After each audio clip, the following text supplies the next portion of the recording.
Welcome to YouTube channel, Book Review. Before the review starts, subscribe to the channel and press the bell so as not to miss the next book reviews. Today we will review the book by Nathaniel Hawthorne, the classic Gothic novel The Scarlet Letter. The introductory essay to the novel tells about the author's hometown of Salem, about his ancestors, fanatical Puritans, about his work in the Salem Customs Office and about the people he had to deal with there. Neither the front door nor the back door of the customs house leads to paradise, and service in this institution does not contribute to the flowering of good inclinations in people. One day, rummaging through papers piled in a heap in a huge room on the third floor of the customs house, the author found the manuscript of a certain Jonathan Pugh, who died 80 years ago. It was the biography of Esther Prin, who lived at the end of the 17th century. A red piece of paper was kept with the papers, which, upon closer examination, turned out to be an amazingly embroidered letter. When the author put it to his chest, it seemed to him that he felt a burn. Dismissed after the victory of the Whigs, the author returned to literary pursuits, for which the fruits of Mr. Pugh's labors were very useful to him. Esther Prin emerges from a Boston prison with a baby in her arms. She is wearing a beautiful dress that she made for herself in prison. On his chest is a scarlet embroidery in the form of the letter A, the first letter of the word adulteress, adulteress. Everyone condemns Esther's behavior and her provocative outfit. She is led to the market square to the platform, where she will have to stand until 1 in the afternoon under the hostile gaze of the crowd. Such a punishment was passed on her by the court for her sin and for refusing to name the father of her newborn daughter. Standing at the pillory, Esther recalls her past life, childhood in Old England, a middle-aged hunched scientist, with whom she tied her fate. Looking around the crowd, she notices a man in the back rows who immediately takes possession of her thoughts. This man is not young. He has the penetrating look of a researcher and the hunched back of an indefatigable worker. He asks those around him about who she is. They are surprised that he has never heard of her. But he explains that he is not from here, he was a slave to the pagans for a long time. And now the Indian brought him to Boston to get a ransom. He is told that Esther Prin is the wife of an English scientist who decided to move to New England. He sent his wife ahead, while he himself stayed in Europe. During the 2 years of her life in Boston, Esther did not receive a single word from him. He was probably dead. The lenient court took into account all the mitigating circumstances and did not condemn the fallen woman to death, but sentenced her to just stand for 3 hours on the platform at the pillory, and then wear the badge of dishonor on her chest for the rest of her life. But everyone is outraged that she did not name the accomplice of sin. The oldest Boston priest, John Wilson, persuades Esther to reveal the name of the seducer, after which the young pastor Dimsdale, whose parishioner she was, addresses her in a voice choked with excitement. But the young woman is stubbornly silent, holding the child tightly to her chest. When Esther returns to prison, the same stranger whom she saw in the square comes to her. He is a doctor and calls himself Roger Chillingworth. First of all, he calms the child, then he gives the medicine to Esther. She is afraid that he will poison her. But the doctor promises not to take revenge on either the young woman or the baby. It was too arrogant of him to marry a beautiful young girl and expect her to return feelings. Esther was always honest with him and never pretended to love him. So they both hurt each other and quits. But Chillingworth wants to know the name of Esther's lover, the name of the man who harmed them both. Esther refuses to name him. Chillingworth makes her swear that she will not reveal to anyone his real name and her relationship with him. Let everyone think that her husband is dead. He decides at all costs to find out with whom Esther has sinned, and take revenge on her lover. After leaving prison, Esther settles in an abandoned house on the outskirts of Boston and earns a living by needlework. She is such a skilled embroiderer that she has no end to customers. She buys only the essentials for herself, and distributes the rest of the money to the poor, often hearing insults instead of gratitude in response. Her daughter Pearl is beautiful, but has an ardent and changeable disposition, so Esther is not easy with her. Pearl doesn't want to obey any rules. Her first conscious impression was the scarlet letter on Esther's chest. The stamp of rejection also lies on the girl. She is not like other children, she does not play with them. Seeing the strangeness of the girl and desperate to find out who her father is. Some townspeople consider her to be a devilish offspring. Esther never parted with her daughter and takes her everywhere with her. One day they come to the governor to give him a pair of ceremonial embroidered gloves.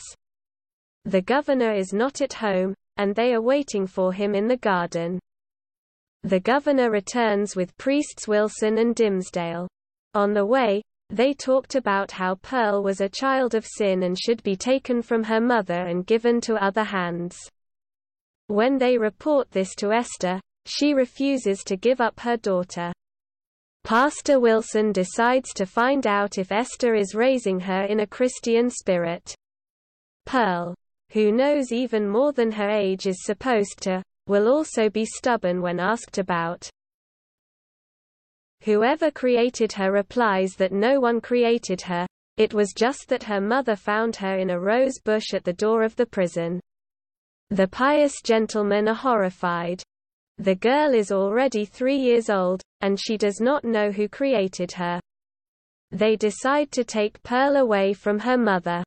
And she manages to keep her daughter with her only thanks to the intercession of Pastor Dimsdale. His knowledge of medicine and piety earned Chillingworth the respect of the people of Boston. Shortly after his arrival, he chose the Reverend Dimsdale as his spiritual father. All parishioners highly revered the young theologian and were concerned about his health, which had deteriorated sharply in recent years. People saw in the arrival of a skilled doctor the finger of providence and insisted that Mr. Dimsdale turn to him for help. As a result, the young priest and the old doctor became friends, and then even settled together. Chillingworth, who took on the investigation of Esther's mystery with the harsh impartiality of a judge, increasingly falls under the power of a single feeling, revenge, which subjugates his whole life. Feeling the ardent nature of the young priest, he wants to penetrate into the hidden depths of his soul, and for this he stops at nothing. Chillingworth provokes Dimsdale all the time by telling him about unrepentant sinners. He claims that Dimsdale's physical illness is based on a mental wound and persuades the priest to reveal to him, the doctor, the cause of his mental suffering. Dimsdale exclaims, "Who are you to less than, greater than stand between the sufferer and his Lord?" But one day the young priest falls asleep in his armchair during the day and does not wake up even when Chillingworth enters the room. The old man comes up to him, puts his hand on his chest and unbuttons his clothes, which Dimsdale never took off in the presence of a doctor. Chillingworth triumphs. This is how Satan behaves when he is convinced that a precious human soul is lost to heaven and one to hell. Dimsdale feels dislike for Chillingworth and reproaches himself for her not finding a reason for her, and Chillingworth, a miserable, lonely creature, even more unfortunate than his victim, is trying with all his might to aggravate Dimsdale's mental anguish. One night, Dimsdale goes to the marketplace and stands at the pillory.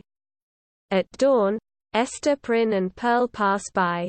The priest calls to them. They go up to the platform and stand next to him. Pearl asks Dimmesdale if he will stand here with them tomorrow afternoon, but he replies that on the day of judgment they will all three stand before the throne of the great judge. But now is not the time, and daylight should not see them all together. The dark sky suddenly lights up, probably the light of a meteor. They see Chillingworth not far from the platform, who is staring at them. Dimmesdale tells Esther that he feels unspeakable horror of this man, but Esther, bound by an oath, does not reveal to him the secrets of Chillingworth. The years go by. Pearl is 7 years old. Esther's impeccable behavior and her selfless help to those in need lead to the fact that the inhabitants of the town begin to treat her with a kind of respect. Even the Scarlet Letter seems to them not a symbol of sin, but of inner strength. One day, while walking with Pearl, Esther meets Chillingworth and is amazed at the change that has taken place in him in recent years. The calm, wise face of the scientist acquired a predatory, cruel expression. His smile looks like a grimace on him. Esther speaks to him, their first conversation since he made her swear not to reveal his real name. Esther asks him not to torment Dimmesdale. The suffering that Chillingworth subjects him to is worse than death. In addition, he is tormented in front of his sworn enemy, not even knowing who he is. Esther asks why Chillingworth doesn't take revenge on her. He replies that the Scarlet Letter avenged him. Esther begs Chillingworth to change his mind, he can still be saved. Because it is hatred that turned him from a wise, just person into a devil. It is in his power to forgive. The forgiveness of people who offended him will become his salvation. But Chillingworth does not know how to forgive. His destiny is hatred and revenge. Esther decides to reveal to Dimmesdale that Chillingworth is her husband. She is looking for a meeting with the priest. Finally she meets him in the forest. Dimmesdale tells her how he suffers because everyone thinks he is pure and blameless, while he has stained himself with sin. He is surrounded by lies, emptiness, death. Esther reveals to him who is hiding under the name of Chillingworth. Dimmesdale is furious. Through the fault of Esther, he uncovered his feeble criminal soul before the gaze of one who secretly mocked her. But he forgives Esther. Both of them believe that Chillingworth's sin is even worse than their sin. He encroached on the shrine of the human heart. They understand. Chillingworth, knowing that Esther is going to tell Dimmesdale his secret, invents new tricks. Esther suggests Dimmesdale run away and start a new life. She arranges with the skipper of a ship sailing to Bristol that he will take on board 2 adults and a child. The ship is due to sail in 3 days, and the day before, Dimmesdale is going to deliver a sermon in honor of Election Day. But he feels like his mind is going haywire. Chillingworth offers to help him, but Dimmesdale refuses. The people gather in the marketplace to hear Dimmesdale preach. Esther meets the skipper of a Bristol ship in the crowd, and he informs her that Chillingworth will also sail with them. She sees Chillingworth at the other end of the square, who smiles ominously at her. Dimmesdale delivers a brilliant sermon. The festive procession begins. Dimmesdale decides to repent before the people. Chillingworth, realizing that this will ease the suffering of the sufferer, and feeling that the victim is eluding him, rushes to him, begging him not to bring disgrace to his holy dignity. Dimmesdale asks Esther to help him up the platform. He stands at the pillory and repents of his sin before the people. Finally, he rips off the priestly scarf, revealing his chest. His gaze fades, he dies, his last words are praise to the Almighty. Various rumors are crawling around the city. Some say that there was a scarlet letter on the chest of the priest, an exact likeness of the one worn by Esther Prin.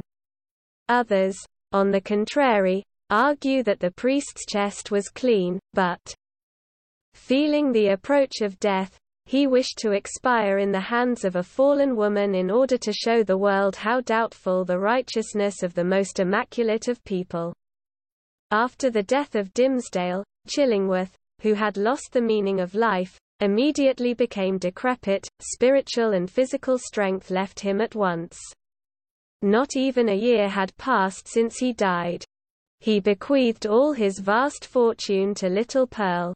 After the death of the old doctor, Esther and her daughter disappeared, and Esther's story became a legend. After many years, Esther returned and again volunteered to put on the emblem of shame. She lives alone in her old house on the outskirts of Boston. Pearl, apparently, happily married, remembered her mother, wrote to her, sent gifts and would be glad if Esther lived with her. But Esther wanted to live where her sin was committed. She believed that redemption should also be accomplished there.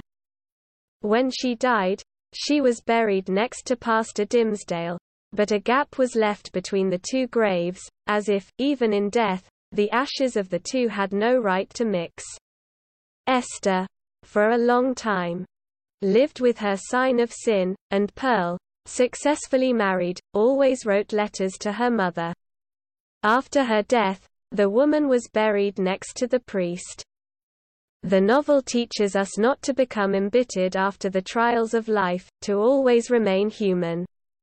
If you liked this review, put a like so that as many viewers as possible can listen to it. And if you didn't like it, then a fat dislike. Until the next reviews of interesting books.